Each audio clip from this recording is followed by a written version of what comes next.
pertanyaan kedua dari Fat Alhamka. Assalamualaikum warahmatullahi wabarakatuh, Ustadz. Waalaikumsalam. Jazakallah khairan atas ilmu yang disampaikan. Semoga Allah selalu menjaga dan merahmati Ustadz beserta keluarga dan Allahumma pendukungnya. amin. Pertanyaan saya tentang sabar. Banyak orang paham akan ilmu sabar, tapi tidak jarang ketika masalah menimpa, kita lupa definisi sabar dan tidak mengaplikasikannya dalam kehidupan. Bagaimana cara kita dapat mengaplikasikan sabar selalu dalam kehidupan kita, Ustadz? Dan Ustadz. Masya Allah, barakallah fikum. Nah, ahibati fillah. Ya, kalau bicara sabar ini, ngomongnya enak. Tapi aplikasinya berat. Oleh karena itu, di dalam Al-Quran Karim, hampir 20 kali Allah Azza wa Jal menyuruh nabinya bersabar. 20 kali. Dalam Quran, ini yang buat nabi secara khusus ya. Ada yang secara umum, ya ayyuhalladzina amanu sabiru wasabiru. Ini yang khusus buat nabi alaihi salatu wassalam. Dalam kurun 23 tahun beliau berdakwah. Hampir 20 kali disuruh sabar, sabar, sabar. Allah mengatakan, fasbir li hukmi rabbika. Sabarlah engkau dengan hukum Allah, dengan ketentuan Allah. Allah mengatakan, fasbir kama sabara ulul azmi minar rusul. Sabarlah engkau seperti sabarnya ulul azmi minar rusul. Rasul-rasul Allah yang dikasih kemauan yang kuat. Sabarlah engkau seperti sabarnya Nabi Nuh, seperti sabarnya Nabi Ibrahim, seperti sabarnya Nabi Musa, seperti sabarnya Nabi Isa alaihissalam.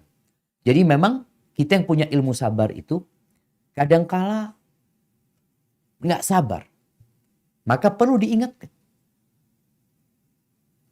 Merasa musibahnya sangat besar sekali. Oh, ingat. Oh, fulan tuh lebih besar musibahnya. Engkau sabar seperti dia. Apa sih musibah? Maka di sini di antara cara kita agar dapat mengaplikasikan sabar itu dengan melihat orang-orang yang sudah sabar. Sehingga kita jadi sabar, musibahku nggak seberapa gitu loh. Ditinggal mati anaknya, ingat dengan musibah ditinggal mati Nabi SAW. Bagaimana Nabi Yakub? Nabi Yakub, dia itu harus sabar menghadapi putra-putranya sendiri. Bukan orang lain. Menghadapi anak-anaknya sendiri. Yang berkonspirasi untuk memisahkan anak dari bapak. Dan betul mereka lakukan itu. Sampai Nabi Yakub buta. Karena kebanyakan menangis. Itu anak-anaknya udah gak baik sama bapak. Beliau mengatakan, innama ashku bathi wa huzni ilallah. Aku mengadukan keluhanku, kesedihanku sama Allah. Di sini. Ketika engkau kena musibah, ngelihat orang-orang yang musibahnya lebih besar dari engkau. Kemudian engkau mengadu sama Allah Azza wa Jalla. Lalu setelah itu Ustaz masih gak kuat Ustaz. Fasabbih bihamdi rabbik. Bertasbih. Bertasbih. Salat. Bagaimana Allah mengatakan, ya ayyuhalladzina amanu sta'inu bis sabri was salah. Wahai orang-orang beriman, kalian minta tolonglah dengan menyabarkan diri dengan sholat. Sehingga tatkala kita nggak mampu lagi, Allah berat, hamparkan sejadahmu. Katakan Allahu Akbar.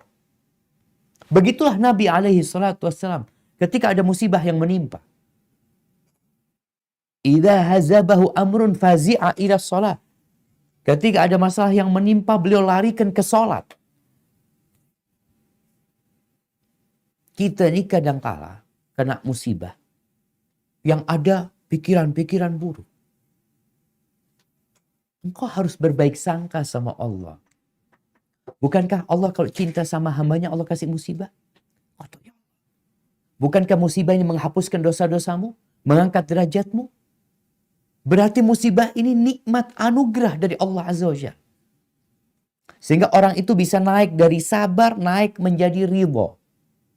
Dengan ketentuan Allah. Nerima. Setelah ridho naik lagi jadi syukur. Ternyata musibah ini ada hikmahnya. Maka kita perlu belajar sabar. Dan usaha menyabarkan diri. Terus ya menahan diri. Nggak kuat sholat, nggak kuat bertasbih. Minta sama Allah. Allahumma afrigh alaina sabra. Wa tawaffana muslimin. Kemudian jamaah, agar kita itu bisa bersabar, hendaklah kita melihat kepada nikmat Allah. Nikmat Allah itu jauh lebih banyak daripada musibah yang menimpa kita. Yang menyebabkan kita suka mengeluh ya, merasa sudah jatuh ketimpa tangga karena antum lupa dengan nikmat Allah yang ada pada dirimu. Bagaimana cerita seorang di dalam tahanan? Karena dia punya utang yang sudah melilit dia. Sehingga dia di penjara. Sampai cerita dia mau bunuh diri. Dia mau bunuh diri. Akhirnya datang seorang guru ke penjara. Kasih nasihat. Engkau punya utang berapa? Kata dia, banyak utang. Kira-kira waktu itu 800.000 real. Ya 2,4 miliar. Enggak cuma. 3,2. Kalau 4.000 satu real. Ya sudah katanya syekhnya ini absyir. Sudah nanti dilunasin. Sudah kata dia. Benar syekh, iya. Cuma tunggu dulu kata syekh. Aku perlu sesuatu dari engkau. Matamu aku ambil. Dengan harga 1 juta real. Syekh, gimana mataku? Iya. Terus aku juga perlu sama hatimu. Aku perlu sama ginjal. Dihargai. Setelah disebutkan sama Syekh semuanya. Syekh, emangnya anak jual spare part? Oh, semuanya mau ditawar kayak gitu. Loh, engkau tadi mau dihabiskan semua spare part itu dengan bunuh diri. Engkau nggak lihat, engkau ini kaya raya. Engkau dikasih nikmat yang banyak sama Allah. Yang ada di tubuhmu ini miliaran. Kemudian engkau nggak bersyukur sama Allah. Merasa musibahnya terlalu besar. Maka di sini, di antara cara supaya kita nerima itu, melihat nikmat Allah tuh banyak sama kita. Sehingga kalau dibandingkan musibah yang menimpa dengan nikmat Allah nggak ada apa-apanya.